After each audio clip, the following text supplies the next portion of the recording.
Behind the Roar, the official podcast of West Tigers.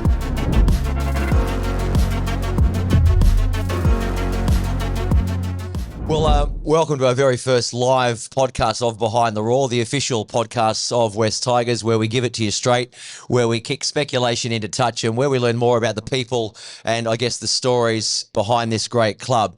Not one, but two special guests here with us for episode 8. Both are club legends. Please welcome Chris Lawrence and Pat Richards. Boys, welcome to Behind the Roar. Thanks for having me. Thanks, mate.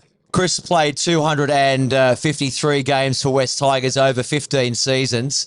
A one-club player who made your NRL debut in 2006. You hung the boots up in 2020 after a round 20 loss to guess who? It was Parramatta Eels. 84 tries in a career, punctuated by a couple of the most gruesome injuries you'll ever see.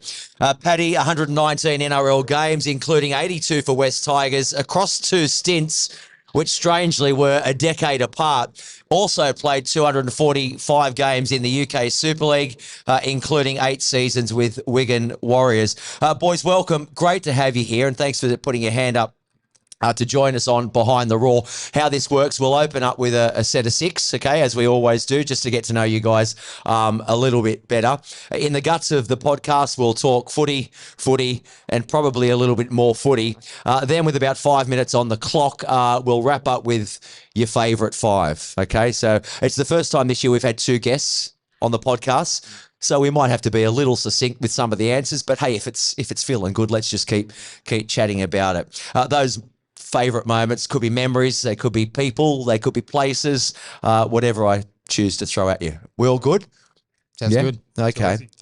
We'll also take some questions from the crowd if anyone would like to ask a question. And as I said earlier, I've got something up my sleeve revolving around that 2005 grand final and that try, Paddy Richards, that you did score. Before we do officially kick off, you've both no doubt been through seasons where things haven't quite gone right. It's a tough start to the season for the club. Disappointed, frustrated, but that's part of the game, isn't it? What sort of messaging would you give to our players and the fans? And keep in mind that this podcast is dropping Wednesday. We recorded it before kickoff on Monday. What sort of talk? What's the messaging like within the group? Yeah, I think it's frustrating, as obviously as, fans, past players, everyone involved with the club, you want to be winning games. But I think we need to put in perspective. We finished last year, had a big change, a lot of key personnel changes, change in the style of play.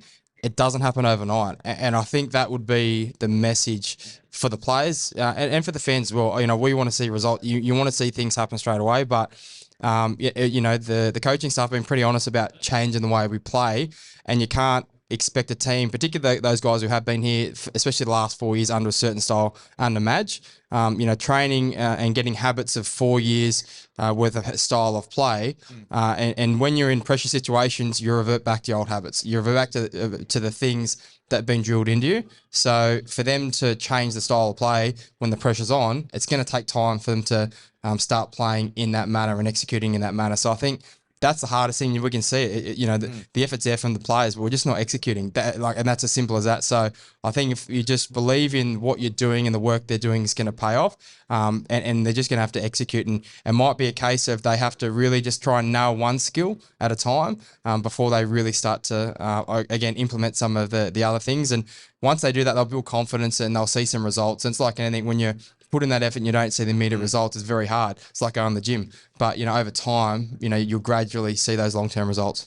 And Paddy, you've been through a rut at times yourself, and we're only 6 rounds into the competition.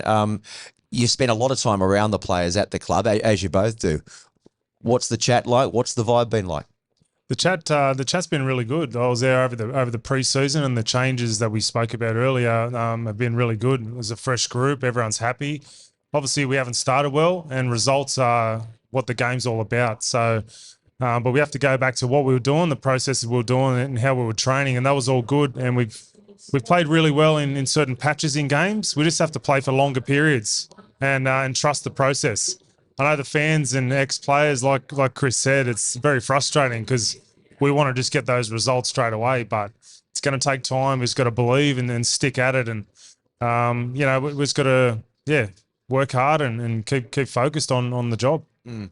All right. Well, as I said earlier on, how this works, we will open up with the set of six. So there is the whistle. We are officially underway. Right, set of six then. Chrissy, first you, mate. Tell us how life has evolved for you post retirement. Do you miss playing? Are you happy with where you're at right now? I definitely don't miss playing. There's obviously aspects of finishing up playing professional sports you're always going to miss. Definitely miss the camaraderie that you get in that team environment.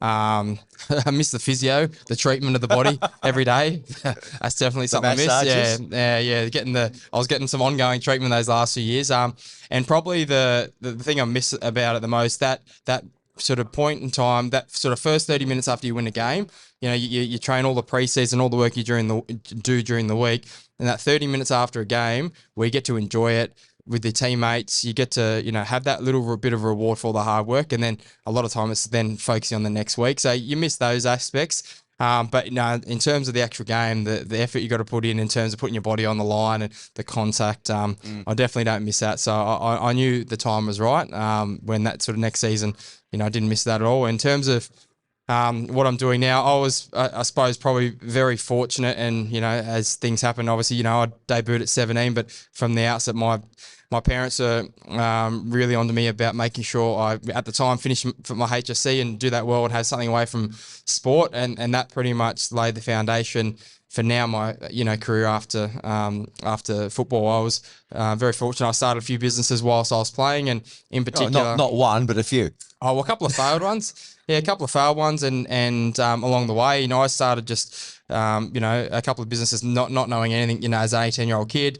Some, worked all right, some failed, and eventually started an education company in 2012 that solely wanted to work with athletes because there was a gap in delivering education for athletes. Universities and TAFEs and RTOs didn't meet the demands of athletes and understand their needs and challenges on a weekly basis. So I set out to create athlete-specific education, which I did, and now that arm the business now, 13 years on, 1,300 athletes through one of our courses. The largest education provider in the NRL, and one of the largest across all sports, which is great. And then sort of post-retirement, that's allowed us to then build another arm of the business, which is our accredited. So we are a registered training organisation, or a private TAFE. And we've been able to really help impact a lot of other people, school leavers, people in workplaces, helping upskill them.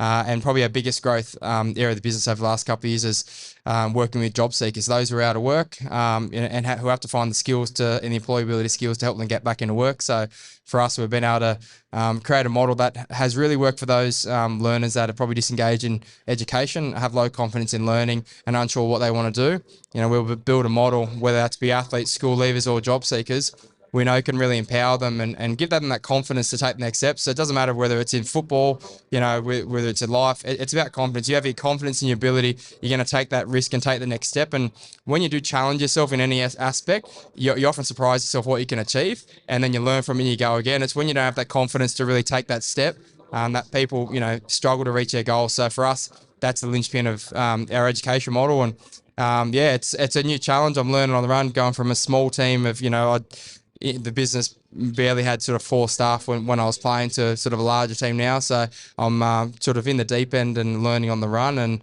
enjoying that new challenge now. And that's the short version, Paddy. You're looking like you're really enjoying what you're doing, mate. And I see a fair bit of you around the club and working with us as well. So, Paddy, you've been retired a little bit longer. When was it? 2016. Any regrets from you way down the track now? And again, just about your role being heavily involved with West Tigers. Yeah, no regrets at all about my career. I was fortunate. I debuted in 2000, retired in 2016. So I was lucky enough to have a long sort of career. Played overseas, came back, went overseas again, and finished in France.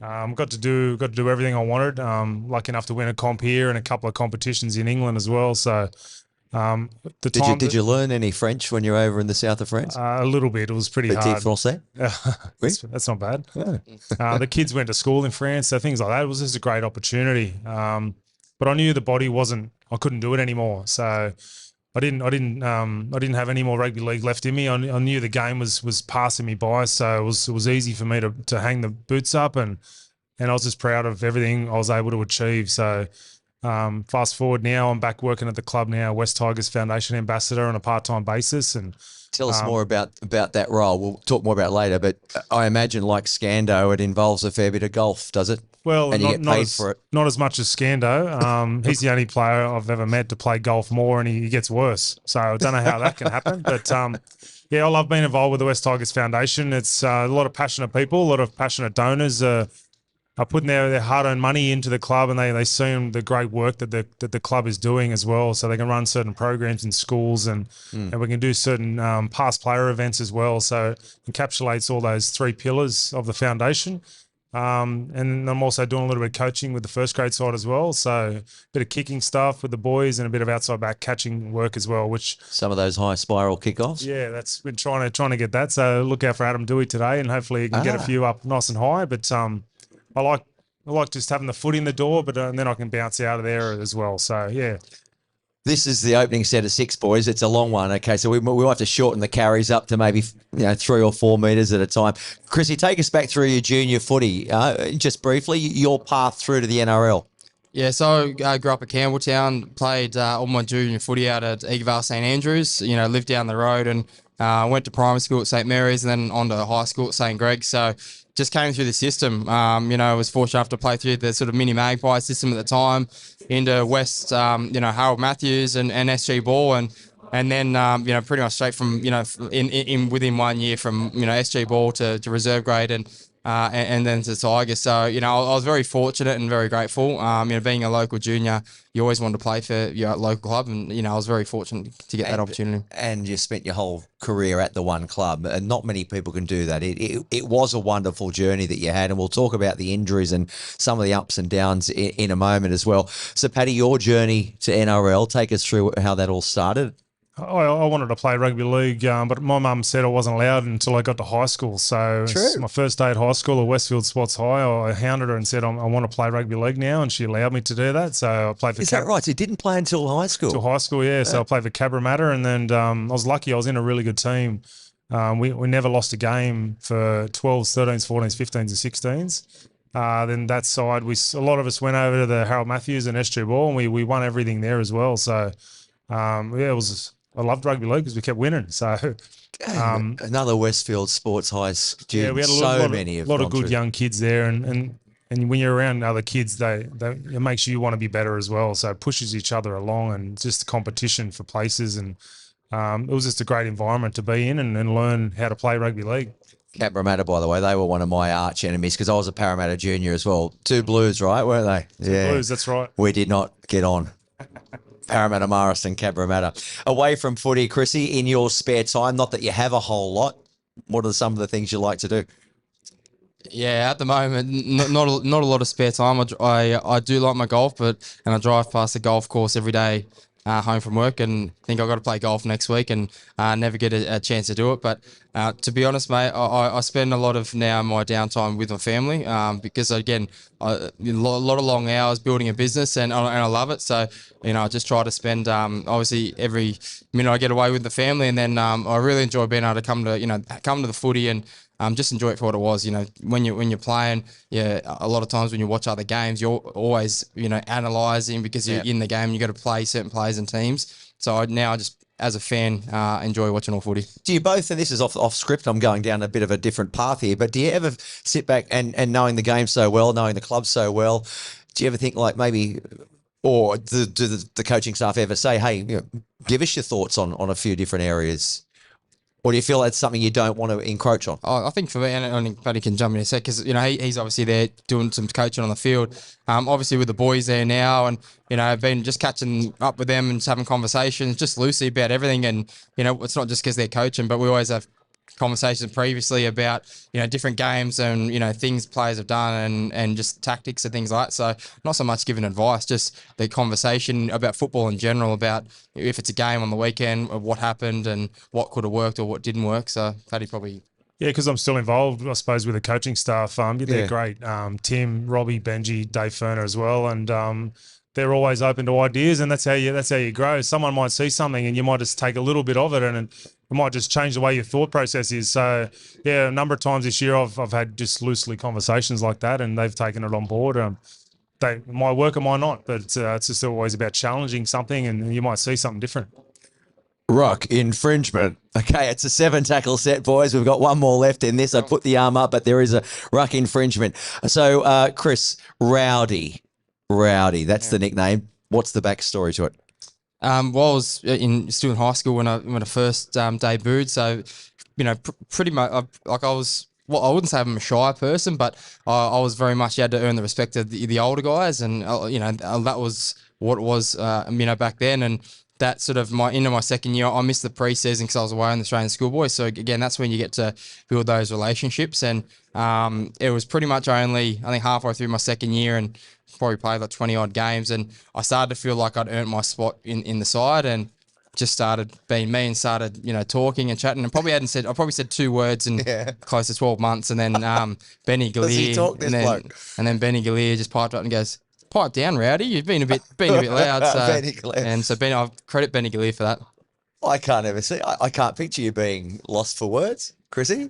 Well, that's me. I think, and again, it's probably the generation at the time probably has a lot more confidence and I suppose that level of respect those who've before you. But when you came through, you had to earn the respect of the senior players, and I felt like I was going to speak out of turn. And I came in having done no preseason, none of the hard work, 2 training sessions and played, so I really didn't feel like I earned my spot. So for me, I felt like I had to earn the respect and do the hard work before you can open your mouth. Yeah, pretty much. I get it. I like it. What's your nickname, by the way? Oh, I don't really have The any. Iceman. Oh, What is that? The Iceman. Ice. I don't know. The boys have caught. Woodsy did a podcast the other day, and he mentioned it about when I kicked a field goal once. That I came in and said, "Hey boys, call me the Iceman." It's a total lie. I'm getting you back, Woodsy. Massive stitch up. Another podcast. I think he gave Dean Halliday a made up nickname too. Dean Halliday, he's the topper. That's it's one of the best ones because whatever. topper. It's actually not true at all for He Dino. can trump you. We always say he's the topper because he's not that type of guy. That's why it's funny. So, yeah, that was a good one. Bryden's lawyers are the lawyers you know and trust. If you require legal representation, then why look anywhere else? Call Bryden's lawyers on 1800 848 848. Bryden's lawyers, we do support you in your time of need. All right, let's talk some footy. And again, welcome to our live audience for the first time we've done a live podcast. We are recording before kickoff on Easter Monday, and this will drop on Wednesday. So I wish I had a crystal ball. I'm not quite sure what the outcome of the match will be, but we're talking just general footy and stuff and getting to know you guys a little bit better. Chris, your debut, do you remember it? So round 21, 2006, you were just 17 years of age, and I think, correct me if I'm wrong, I think that is still a record for the youngest West Tigers NRL player. Yeah, I think they changed it to 18, rule, but then they changed it again for Suolihi. So who knows? There could be someone younger. I do remember it. Everyone remembers their debut, and obviously mine. I suppose it was unique the fact I was in high school, and I wasn't even meant to play. I was just got picked as an 18th, 19th man. Sheensy used to do that a lot. Pick 2 of the juniors that were sort of playing really well, bring them to an away game. To really year 11, year 12 at Greg's. Year 12 at St. Greg's, just more for experience, especially with travelling. When you get to travel with a team, you get to see, how the last session, how you prepare for that, you're flying, your game day prep, what everyone does. So it's a really good learning experience. So that's what I was meant to do. And then it was, I think the day or two before the game, Paul Federer does his hammy, and Sheensy just came over and goes, "Looks like you're playing, kid." And then, they realised I didn't have an NRL contract, so they had to scramble to get, and I wasn't 18, so I had to ring my dad to quickly run back from work to sign it and get it approved by the NRL and whatnot within the space of a day. So yeah, it was really only, a 2 or 3 day thing. And in hindsight, I'm glad it happened like that. I didn't have a chance to really overthink it. I was pretty much just thrown in there and out in the field. And yeah, it was pretty surreal. I got to play one of those big moments in life that you'll always cherish. Yeah, and really surreal. In 40,000 in Suncorp, got fortunate enough to score a try and we won the game. Yeah, it was the best thing. But I suppose then again, we come full circle. Literally after the game, my dad congratulated me. He goes, remember, and I worked pretty hard at school. He goes, I had a HSC exam the next day. and No, did your dad call you Buck? no, he goes, you work really hard at school.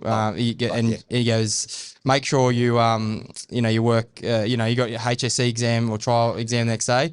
You never know. Make sure you concentrate on that. So I had to fly home that night with the team, get up for a 9 a.m. exam, and sat next to Chris Hyington on the flight home, and I didn't know what to do. So I got out my study books, and he just turned around, looked at me, and goes, "Mate, what are you doing? What the F are you doing?"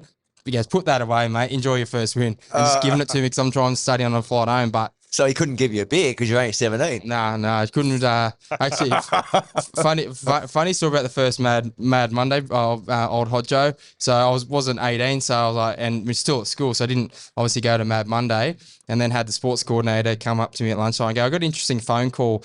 He goes, "I think it sounded like Brett Hodgson." I'm like, "Why?" And he goes, he said he was Tim Sheens and he needed to speak to Chris Lawrence urgently. And he said, "Oh, no, sorry, he's in class." He goes, "We'll tell him there's an urgent training session at Concord Pub at midday. And then he's not there, he's not playing next year." So, Did you go? no, I was at school, 17, no. 6 appearances, and just quickly, 6 appearances for the Kangaroos, but you never played Origin for New South Wales. I imagine that's something you're disappointed that didn't happen for you. Oh, yeah, I would have loved to play Origin, would have loved to play 300 games, would have loved to won a comp. Yeah. There's plenty of things, Woulda, you wish you could do. I'm not going to obviously change anything if and then go back because things would have ended differently. I was, I think it was 18th man on sort of 2 occasions, and probably my real chances, 2010 and 2011, 18th man in 2010, out with injury in 2011 with hip, and I think I was out with injury in 2012 with hamstrings and ankles. And then, just form, and then you sort of miss the boat. You're sort of down the pecking order, and I suppose missed my opportunity in that sense. At your debut then, so it's round 14 against Melbourne Storm. It's in year 2000 for Parramatta. And you talk about Brett Hodgson. He was your fullback that day. How vividly do you remember it? Yeah, I do remember it actually. It's something you always dreamed of, but you never really think it's going to be achievable. But when you finally get that opportunity, it's just amazing. It's more so for your family as well because they've been on the journey with you as well. So How old were you? I was 18. Yeah. It was sort of a quick sort of rise. SG Ball the year before, and then I'm playing in the NRL. So it's amazing. It was a Friday night. We played Melbourne Storm. I remember being on the same field. I'm just looking at these players going, I'm actually on the same field as these NRL players. It was amazing. But you realise you're with great players as well. And it's just a lot easier. Not easier, but when you're playing with good players, Feel safe. you just have to do your job, focus on what got you there. And it was an amazing night. We got the win, and it's something I'll always remember. Can I ask you both then? When did you? I'll start with you. When did you realise that you potentially had what it took to play at the highest level? When did it dawn on you? It's probably the pre-season of that year when I debuted. I was 18, and Brian Smith at the time, he was the coach at Parramatta. He got us to train with first grade, and it was a similar sort of feeling. I was on the training field with actual first graders, and I remember saying to myself, I'm as quick as these guys. I'm as strong as these guys. They're just like me. It was around that time that I actually thought it's not that far away. So it was only sort of halfway through that year that I debuted, but it was around that time where I actually thought, because you think of these guys up there, you put them on a pedestal a little bit, but when you're training with them, running side by side, you realise they're just human like everyone else. And what about you, Chrissy? Growing up at Campbelltown, Eagle Vale, I think you said you played. Then you go through to St Greg's. At what level did you think, I am going to play NRL? I mean, you always, I suppose, want to play, and I had the belief that if I kept working hard, I'll hopefully give myself an opportunity. It was probably my second year of SG Ball, and the year I ended up debuting. After SG Ball finished, they took sort of a handful of the SG Ball squad to flag into reserve grade, and then when I got my first run in reserve grade, it sort of really dawned on me. Even though I was sort of playing good footy in SG Ball, that I'm only one step away. I obviously didn't ever dream that would happen that year, and I thought it would happen hopefully in the next couple of years, but. That was the first time that I thought, running out with men with seasoned first graders playing on stadiums like this, and it actually became real. And I'm like, I'm actually not too far off here. Because ball would have been different age back then, right? Yeah, under 18. So it was Under under 18s, 18s, and yeah. I don't think we played, we played at Leichhardt and Campbelltown, but never played at your larger stadiums or anything like that, and on the same day as first grade. But getting to sort of play the curtain raiser for first grade, really dawned on me that it's not too far away. And it used to be under 16s ball, or even under 15s, I think, from memory. When I not pumped my own tyres up, but I played ball with Parramatta. I reckon it was 15s or 16s. So you both sort of knew reasonably early that you had the ability to go on and do it. Pat, you win the premiership here in 2005, and then you take off to England and turn your back on the NRL for about a decade, and you're only very young. Take us back to that decision. Was it a tough decision to make, winning a premiership and then taking off to the UK? How did it all happen? Well, I'll go back to, so I debuted young at 18, hit the ground running. So first 10 games, doing pretty good in first grade. And then in 2001, I started the year off really well. Parramatta actually made the grand final that year, but after round 11, I played the first 11 games. The last 10 games the year before, I done my ACL. I done my knee really bad. So I was out for 12 months. Then I couldn't really get going for a couple of years. Just one thing after another. Had to get another arthroscope or whatever. Then I decided to leave Parramatta for an opportunity to go to the Tigers. Had a meeting with Sheensy about coming over, fresh start, things like that. We won the sevens tournament, had an awesome preseason, and then in the first trial match for the Tigers, I dislocated my ankle. So I've had two really big operations, real bad setbacks. Yeah. And then that was in the start of 04. So then halfway through 05, I just got an opportunity to sign for a club at Wigan, and I thought if I didn't take it then, I might never get that opportunity. So I decided to take it. Then we go on a run. We win all these games. We end up winning the comp, and then I'm on a plane to England. And for those that don't know, I mean, Wigan Warriors, they are the superpower in rugby league, certainly in that time. So then I went over there. I signed a 2-year contract with a 3rd-year option, and then one thing led to another, and I just stayed. And then 8 years on, I'm thinking, if I don't come back to the NRL, I never will. So it was a short-term plan for you. You thought you'd go over there, a few years in England, see the world, earn a bit of money, and then come back still relatively young. But it took a decade for that to actually happen. It took to me. I really enjoyed my time over there as well. But after winning the comp in 05, I had a burning, desire to come back and play for the Tigers, and I would have kicked myself if I never got that opportunity again. So when I was 32 and I got the opportunity, I jumped straight at it and came back and got to play with Chris, and had 2 years back here, and I absolutely loved my time back playing for the club. Well, talking about those 2 years, I didn't realise you were 32. So in 2014, you would have been 32, correct? And that is the first Easter Monday clash against Parramatta here, right? And there are a couple of iconic moments. So in those 2 years, 2014, 2015, out here against the Eels, involving you.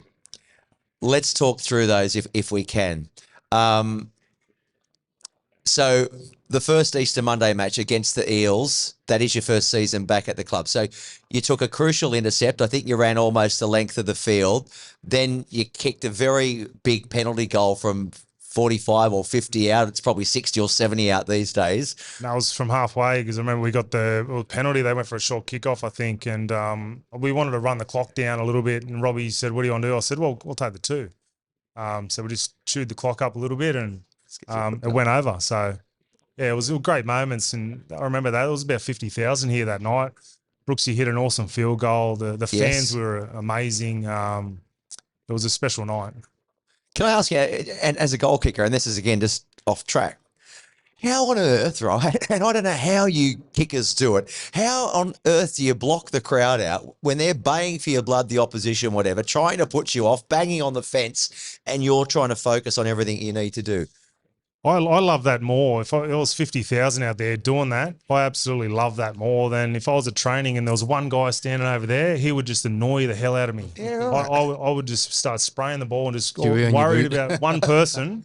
The more noise, the better. Just focus, do your job, and it just Yeah. It feels like it just makes me focus more. I don't know why. It doesn't make any sense, but It's amazing. It's an amazing skill and a talent that you guys can block that out. I'm too distracted. I'm always distracted. 2015 then, and again, you're right in the thick of it out here.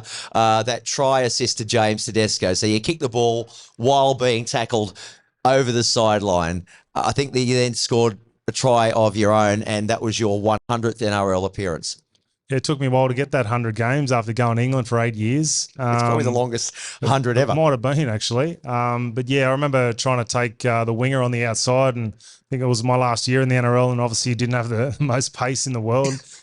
So I thought if he's going to throw me into touch, and luckily enough, I just threw the ball down and tried to get the left foot onto it. Actually come off my shin, popped up a little bit. Teddy comes out of nowhere and scores in the corner. So yeah, it was an amazing moment. And yeah, we got the win that day as well. So Iconic. Chris, your Easter Monday games, memories, any fond memories or not so? Oh, those first couple of years were awesome. Obviously, we had a couple of really close wins, and there was, the crowd was unbelievable. 50,000 packed out. So those early, years were, really special. I mentioned St Gregory's earlier too. Can you talk to us just briefly about St Gregory's and why it became so special as a rugby league nursery? And it was a rugby league nursery when I was at school. I went to Parramatta Morris Brothers, and one of our rivals was Fairfield Patrician Brothers. The other was pretty much St Greg's and Holy Cross Riders as well in our catchment zone. What is it about Greg's as a Campbelltown junior? Is that something you always wanted to do, go there? Yeah, well, I did, and I think a lot of local juniors who love rugby league and want to play rugby league, wanted to go there, and I think a lot of that came down to obviously the schoolboy carnivals, back in the day, probably not as well televised, or with obviously the flag and SG ball more importance on blooding younger players early on, but for coming through, that was the pinnacle, being able to win the schoolboy cup, the Eye of Life Cup, or whatever it was at the time. So you come in there and you're sort of, as a year 7 kid, you watch and say, I was fortunate enough, I had sort of Ryan Hoffman in year 12 when I was in year 7, so got to watch guys like that, and you sit and cheer them on at St Greg's, and you watch them on TV. You come to stadiums like this and cheer them on. And it's not just your local kids. You had a lot of country kids coming down and boarding as well, who came down for the same reason. And then at the time you're not actually thinking about playing first grade. You just want to play for St Greg's to then again win that competition for the school. Obviously play and then play on TV at a big stadium. Half time. In front of you. And that is full time on this edition of Behind the Roar. No, not quite. But likewise with St Greg's back then, and probably now in more modern times, Westfield Sports High is the biggest nursery or breeding ground for NRL talent. We have a heap of players in our pathways teams, and also this team that went to your school. yeah, exactly. Yeah, a lot of good young kids, and I think, like I said earlier, if you're around other good kids, you're going to push each other at training every day, and you just want to you're going through the system together, and you build those relationships, and makes you better individually.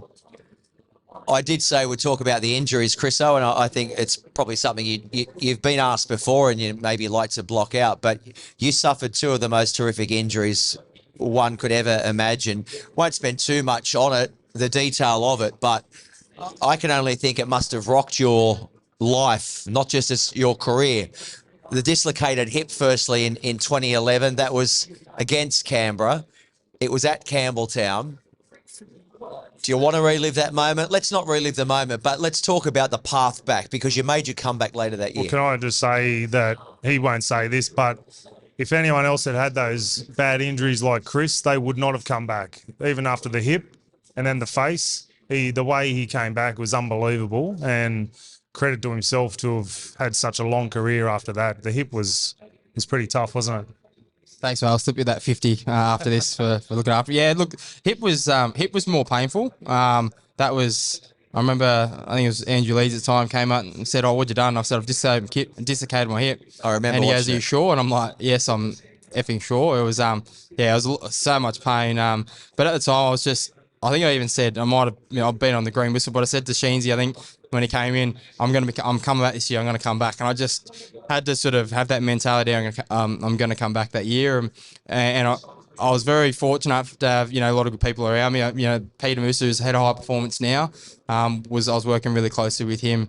With my rehab, and there was a lot of uncertainty with a dislocated hip. If it's out for more than 2.5 hours, you risk losing the blood flow and potentially needing hip replacement. So, but I wouldn't know that until 3 months. So there was heaps of uncertainty, and that really, I struggled the first 2 weeks. So I sat down with Pete and said, "Give me a plan that I can focus on getting back." Pete Musa in sort of 3 months. I said, "What's quickest anyone's ever come back from a hip?" And then he said, "Oh, 3 months as a throwaway," and I said, "All right, set me a 90-day plan." And I don't think he believed. I didn't, I suppose, deep down believe, but I just got in, blocked out everything else, focused what I had to do that day, and then sort of 6 to 8 weeks in, I started progressing really quickly, and then it started being a realistic chance to come back this year.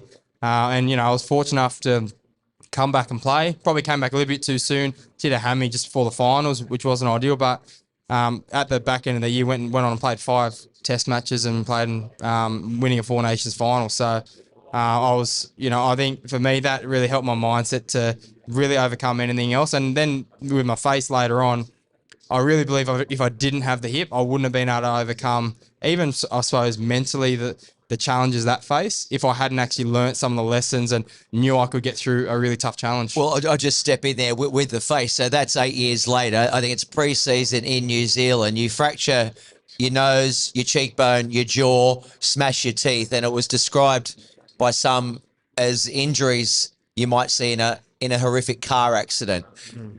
So again, you had to be really, really strong mentally. But as you just said, the previous injury helped you focus on what you needed to do. Can I ask you, and you've had serious injuries as well, you snapped your Achilles like I've recently done it. That's about the only similarity you and I have physically. But on a serious note, Chris, what advice do you give to someone, a young rugby league professional player that does have a long-term injury?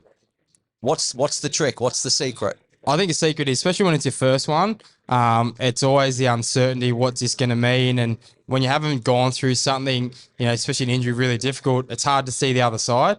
I think focus on just day at a time, the little wins, work with it, if it's a physio or trainers or whoever it is, just work with them about what you need to do and tick every single box and just do it a week at a time. Because if you start thinking, oh, where am I going to be in a year, it's very hard to see. Whereas if you just see, okay, well, in a week's time, I need to be off crutches. So to get off crutches, I need to do X, Y, and Z. So if you just keep thinking a week at a time, then, 8 weeks in, you look back and you've actually made a lot of progression. And that gives you confidence. And that confidence will then get you through the second part of the, I suppose, stint. So, and then, when you get through something like that, you sort of realise it doesn't matter what's thrown at you, you can find a way to overcome it. And we've had players this year coming back from long-term injuries, Shawnee Bloor and Tommy Talau, and there have been others as well. Twali was out for a long time last year too. You got to be really strong, haven't you, mentally? Absolutely. And you asked us before if we miss playing, and they're the reasons why, because we know what it takes to get back on the field. I was lucky enough to play for 17 seasons. I think I had about 17 operations in the end, all over the body. Takes a lot just to get every week and get your body right. You're never at 100%. You ask a player today, I reckon in both sheds, no one's at 100%. So you're carrying injuries all year. You're having surgery at the end of the year. It's just a lot of sacrifice you got to put your body through. And, it's great to be retired now and sit back and watch it and marvel at how they play and what they do. I think that's, and a lot of the fans and members who probably followed for a long time would probably know this, but it's probably more challenging mentally than physically for those long-term injuries, because it's extremely lonely. You're very isolated. You come in at different times. You train by yourself. You're used to being with the team. You're segregated to an extent, so you really learn a lot of harsh lessons, and it is very, very difficult. So probably even a shout out for any members there. If any, hopefully we don't have any long-term injuries, with the team, but I think it's important to know to get behind those guys, in the future who do have long-term injuries, because It is very, very difficult mentally. Okay, West Tigers fans, show your stripes and get ready to roar with the latest merchandise from the West Tigers Raw store. From stylish polos to cosy hoodies, we've got everything you need for the 2023 season.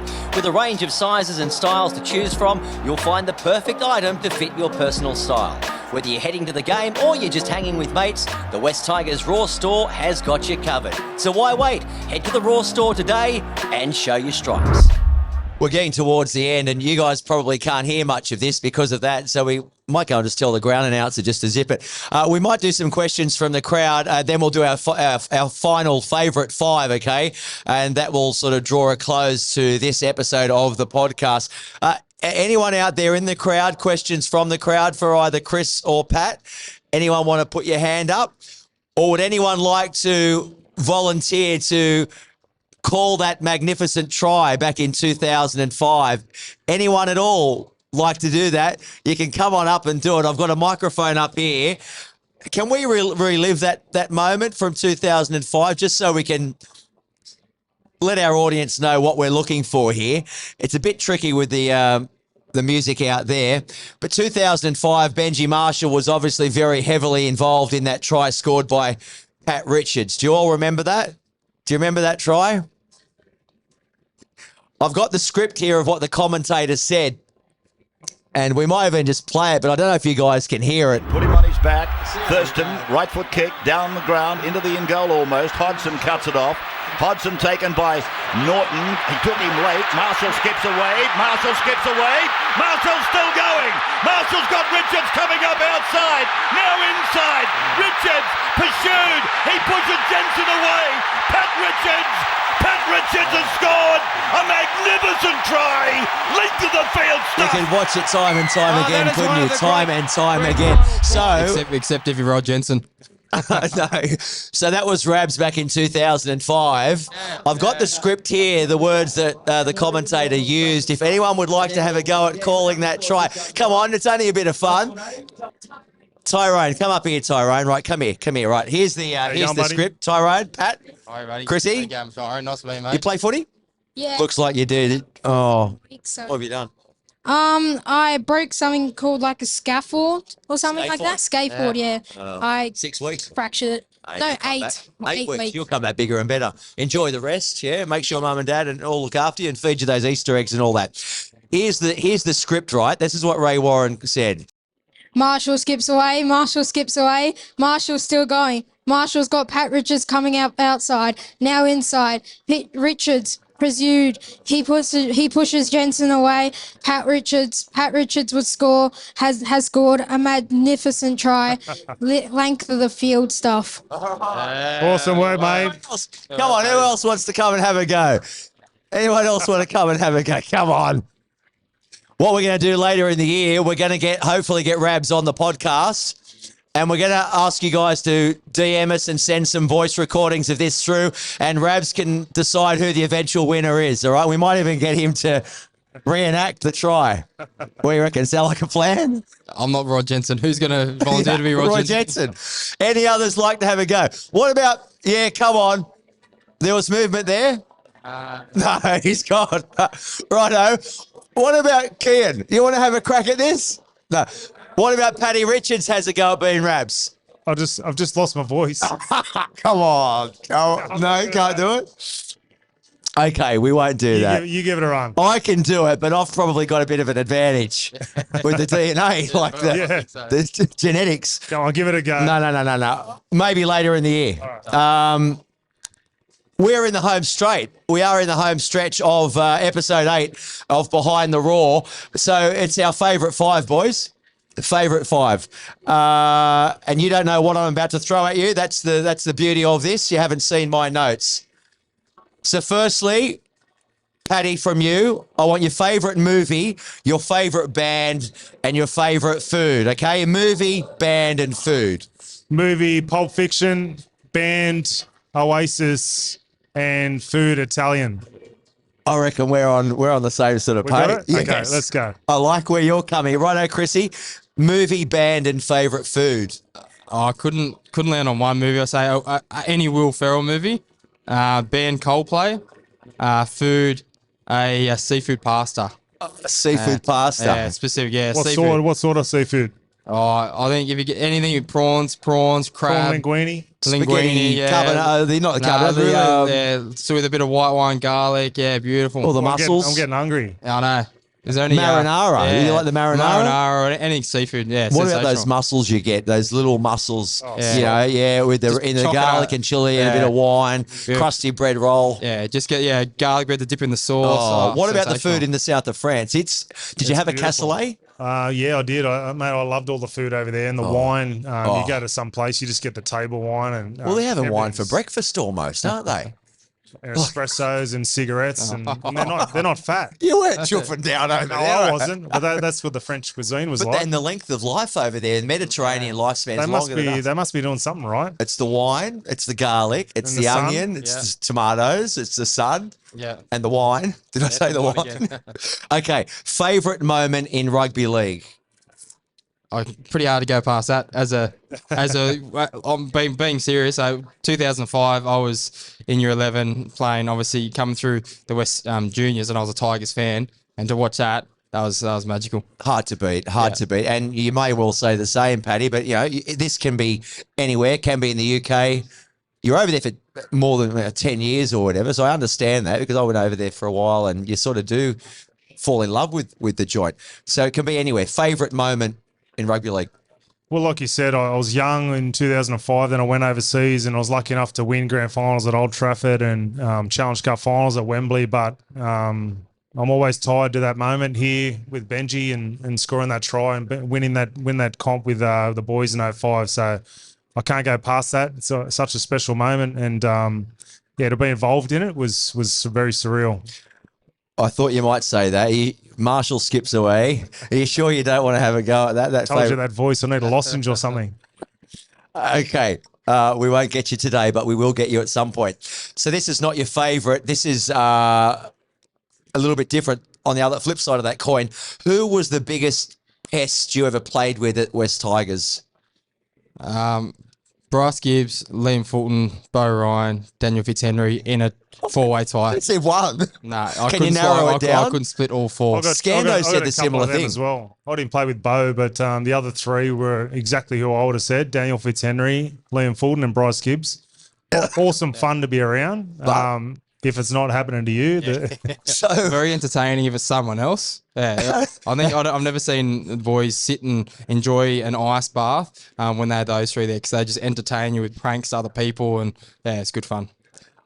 sorry, I just got a text. High payment for your NAB credit card ending in blah blah blah is overdue.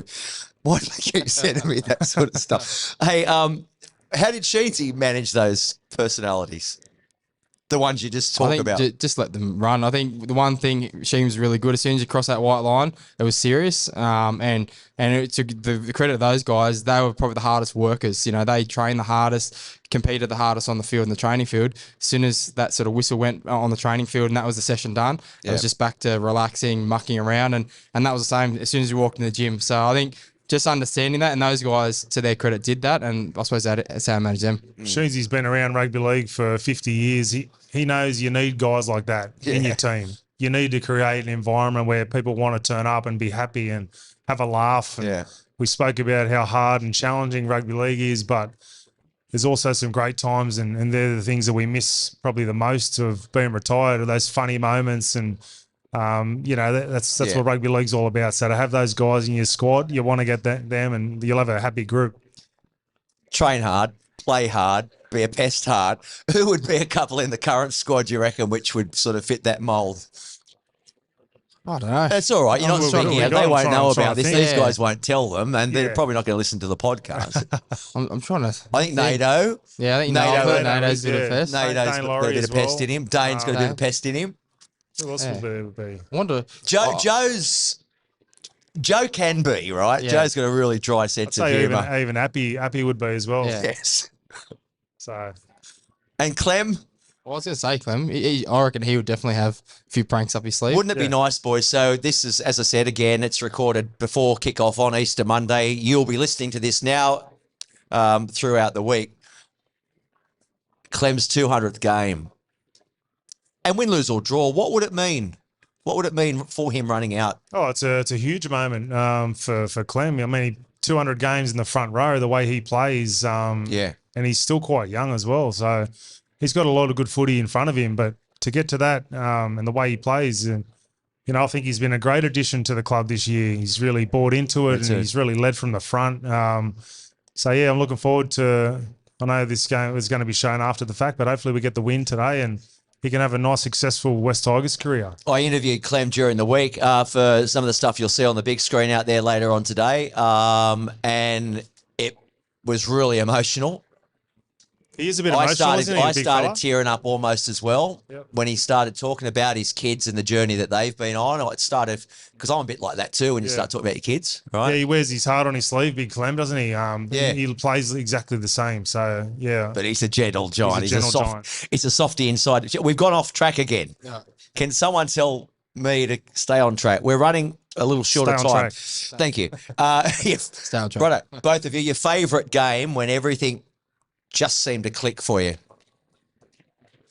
I suppose probably, there's been a few games. I think there was once early on in my career, I think I played here. I played the Panthers and I got a treble, so I got 3 tries. But from memory, I was defending in the back row and attacking on the wing, and me and Taniela Tuiaki swapped. And I remember, at some point during the game, both Pullatours and Pritchard just spotted me up, and I thought this game's never getting in. I thought I can't do this for 10 years to defend like this. And then, hung on there, things clicked, scored 3 tries, we won the game. So I think early on probably that. And then later on, we beat Melbourne down in Auckland, I think 2018. And Ivan at the time just gave me one job to go out and make Brodie Croft. One job. Make Brodie pretty much get the Storm to replace Brodie Croft. He goes, make his night a living hell. And I think I did. I got a try, and I think that was when I equaled Benji's game, but I think they dropped Brodie after that, and he went to England. So that I sort of job well done. Did your job, Rowdy. Well done. Your best game where it all clicked? Probably played a game in the Super League for Wigan. We played Catalan Dragons. They had a lot of Aussie guys in their side. We ended up winning the game 58-0. I scored 5 tries and kicked 9 goals and missed the last goal. Would have been 10 from 10 from the sideline. But, it was a pretty good day at the office. Absolutely. All right. Finally then, boys, and again, thanks for joining us on this episode of Behind the Roar. Now, Sheensy sat on the fence. Scando sat on the fence. Scando did what? He won. What he does in his spare time, I don't really care. Ciro sat on the fence. All right. I want you to tell me, Chrissy, who is the best rugby league player you have ever seen play the game? Seen or play with? Seen. Seen, again, I was a youngster, but I'd say Andrew Johns, like, watching what he, did when, even when he came back the back end of his career, he was a freak. So I'd say Andrew Johns. And played with? I got asked this quite a bit, and I'm very fortunate, probably lucky to see guys like Robbie and Benji, each and every day, some of the things they do, and fortunate enough to in the Four Nations to play with like Cameron Smith and Billy Slater. But I'm gonna say play with Gareth Ellis because he had skill, he had toughness, and I learnt a lot what it took to be a professional athlete off guys like him and Hino, and that his preparation. Was such a gentle giant, but across the field had the competitiveness, but just had that well-rounded skill set, had that big engine, and just was always there for you. So I think play with guys like that, and again because I learned so much of him. Was 3 years? 3 years for Gareth Ellis at the Tigers. Yeah. 3 Player of the Years. Yeah. Unbelievable, isn't he? So the best player you've ever seen, then, Paddy? It's a tough one. It's hard to compare eras. I know. But I think if you go past, look at someone like Cameron Smith, his record is second to none. Over 400 games, over 50 test matches, over 40 origins. Okay. How many wins? Hard to go past someone like that. Probably the best season I ever seen from someone was probably Turbo a couple of years ago. Yeah. I just remember watching him play, and I don't think I've ever seen someone dominate a game of footy like him for the whole year. That was probably the best period of footy I've ever seen. Unreal. And the best player you've played with, so can be at Wigan, can be at Para, can be here. Yeah, lucky enough to play with a lot of players over 17 seasons. Chrissy Lawrence, he made me say that. We'll make that 100. Played with a guy called Sean O'Loughlin at Wigan, who was a lock forward, tough as nails, very skillful.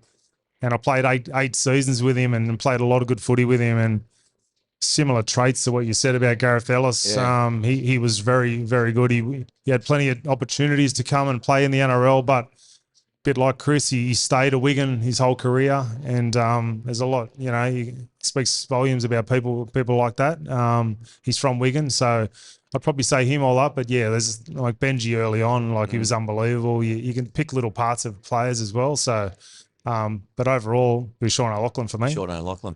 Well, boys, thanks very much again for your time. Thanks, everyone, for turning up to listening to this. And you can listen to it. It'll drop on Wednesday. Yeah, a round of applause for these two fellas. Guys. Thank you. All the best this afternoon. Okay, win, lose or draw, every week you'll get behind the roar. We'll do it all again next week. So until then, enjoy your afternoon. Goodbye. You know what to do? Show your stripes. Behind the Roar, the official podcast of West Tigers.